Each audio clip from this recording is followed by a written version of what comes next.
गिबियावनो आङो नोंथांमोननि जि निउस पर्टेल मिडियाखौ आं बरायग्रोनानै लानाय जाबाय। दा सिमेन्ट बियाब दुलाराय बाथौ गौथुमनि मागो फोरबो फालिथाया दिनैनिफ्राय जागायबाय। दिनै साननैनि हाबाफारि लानानै बेखौ खुंनाय जादों। दिनै गिबि हाबाफारियाव फुंनि समावनो जोंहा सिमेन्ट बियाब दुलाराय लाइमोन आफादनिफ्राय जोंहा मोनसे धोरोमारि जि सोंनाय बादायलायनाय लानाय जादोंमोन। बेनो जाहैबाय जोंहा धोरोमनि नेमखान्थि मा हाबाफारि दं धोरोमजों लोब्बा थानाय बे बाथौ थान्दै बिजाबनिफ्राय बेखौ लानाय जादोंमोन। बे जोंहा फुंनि समाव जोबनानै थांबाय। बेवहाय जोंनि ओनसोलनि गोबां माने रोंगौथि गोनां जा फरायसाफोरानो बाहागो लाफैदोंमोन। दा बेवहाय जोंहा प्राइजबो होनाय जादों। सेथि बान्था आरो नैथि बान्था थामथि बान्था बेसिम। दा बेनिफ्राय दा जोङो नैथि हाबाफारियाव दङ जोंहा जि मागो फोरबोनि फालिनायनि जोंहा मोनसे जि आगुनिफ्रायनो सोलिबोबाय थानाय जोंहा बे मागो फोरबोआव फिथा देनाय एबा फिथा सावनाय। दा बे हाबाफारिखौ जा दङ फिथा सावजेनगिरि हिसाबै जोङो मोननो हादों जोंहा जोंनि सिमेन्ट सापुरि गोजोनपुर गामिनि मानगोनां जा तिल'तमा गयारि बिथांखौ जोङो फिथा सावजेनगिरि महरै जोङो मोननो हादों। बेनिफ्राय जोंहा बेनि उनाव दा 5 बाजिनाय लोगो लोगोनो जोंहा दौरिफोरनि मोनसे सेमिनार जथुम दङ। बे सेमिनार जथुमा जोंहा 5 बाजिनाय लोगो लोगोनो बेखौ जोङो जागायनाय जागोन। बेनिफ्राय जोंहा दिनैनि हरनि समावनो जोंहा जि जोंनि धोरोमनि दिनैनि बे लोब्बा लानानै जोंहा जि बेलागुर सावनाय।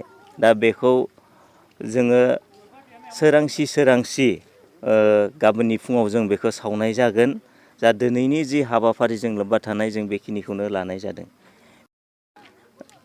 जोंहा दिनै मोनसे थालांबावदो जोंहा दिनैनो दाहाय जोङो मोनानाय लोगो लोगोनो जोंहा जोंनि धोरोमजों लोब्बा गोनां जोङो गोदोनिफ्रायनो बेखौबो जों फालिबोबाय थादों। बेनो जाहैबाय जा थाइजौ खान्थालाव जोंहा जिगाब खानाय। जों बेखौ खायोब्ला जोंहा गोदोनिफ्राय फोथायनाय दङ जिखुनु बिफांफोरानो जेनेबा फिथाइ थायग्रा बिफांफोरानो जोंनो नांगौबायदि गोग्गो फिथाइ होयो होननानै जों बेखौ फोथायनाय दं। बेखौबो जोङो दाहाय हाबाफारिखौ लानाय जागोन।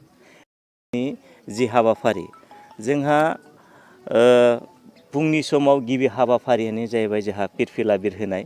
जोंहा सिमेन्ट बियाब दुलाराय बाथौ गौथुमनि जि फिरफिला बिरहोनाय बेखौ जोङो 8 बाजिनाय लोगोनो जों बेखौ बिरहोनाय जागोन। बेनिफ्राय जोङो 10 रिंगानिफ्राय जोङो मोनसे सावरायमेल लानाय जादों। दा बेवहाय जोंनि सिमेन्ट बियाबनिनो सिङाव थानाय जेसेबां गामिफोर दङ बेनिफ्राय गासिबो रायजो राजाफोरा बाहागो लाफैगोन। दा बेवहाय जोङो आलासि महरै मोननो हादों। गाहाय आलासि महरै जोंहा जोंनिनो BKWC एबा आउट अफ बिटिआरनि बाहेराव जोंहा गावहायारि खुंथाय मोनसे दङ। दा बिनिनो जोंहा गाहाय मावफुं सोद्रोमा मानगोनां मिहिनसर बसुमतारी सारखौ जोङो गाहाय आलासि महरै मोननो हादों। बेनिफ्राय जोंनि ओनसोलनिनो जिल्लानि सिङाव थानाय गोबां बर' माहारिफोरनि दैदेनगिरि बिथांमोनखौबो जोङो बेवहाय आलासि महरै जोङो लानाय जादों। फोरमायगोन नोंथांमोननि मिडियानि गेजेरजों जोंनि बर' समाजाव माने गोदो गोदायनिफ्राय जों फ्राय उन्दै समाव जोङो नुनो मोनाखै होनबाबो जायो। ओरैनो गामिफोराव जानला मानला माने बानायलाबायनानै सावलाबायनायखौ जों एसे नुनो मोन्दों। खिन्थु नेम निथिनि गेजेरजों जोङो नुबोनो मोनाखैमोन। दिनैहाय बेखौनो जोंनि बाथौ धोरोमा बे गोमालांनाय जि आसार खान्थि एबा नेमखान्थि बेखौ दिनै बुरखांफिननो थाखाय बेखौ बाथौनिफ्राय बेखौ लानाय जादों। दा बेनिखायनो जोंनि गोबां लाइमोनानो होनजायो एबा जोंनि आगुनि जाय बिथांमोन दं बिसोरबो गोबाङानो मिथिया बे बेलागुर सावनाय जि मेजि सावनाय बेखौ बेनिखायनो बयखौबो जेनेबा मिथिहोनो थाखाय बेखौ मानि थाखाय सावनाय जायोमोन बेखौ दा जोंनि बाथौ धोरोमा दुलाराय बाथौ गौथुमा बेखौ फोरबो हिसाबै लाफानानै बे मेजि सावनाय एबा बेलागुर सावनाय हाबाफारिखौ लाफानाय जादों।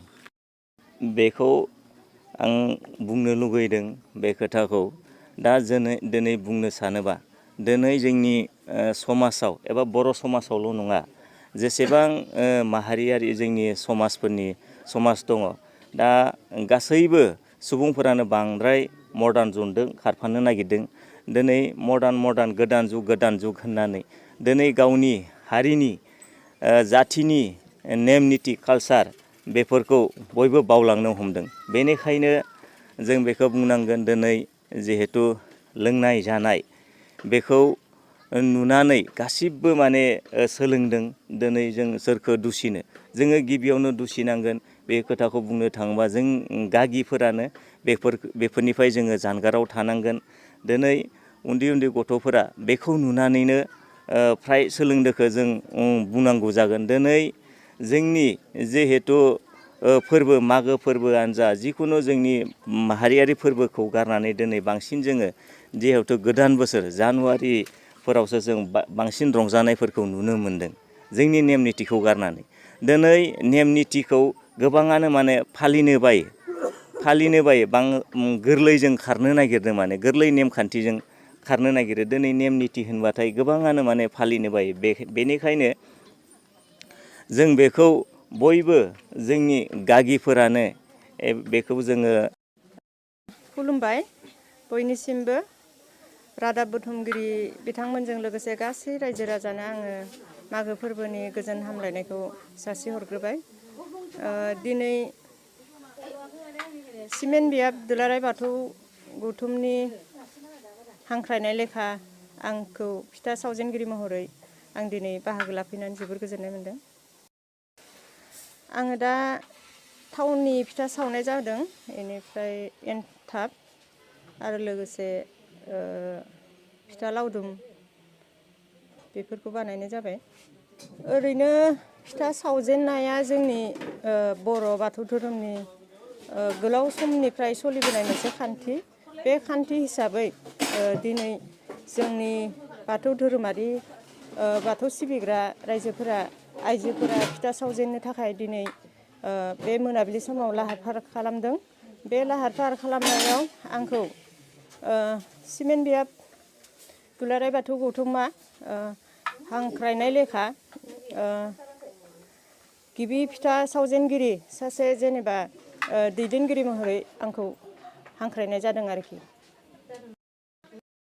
ओरैनो आङो फिथा थावसिखौ सावबाय आरो गोबां रोखोमनि फिथा सावबावगोन बेवहाय फिथा सावनाय जागोन।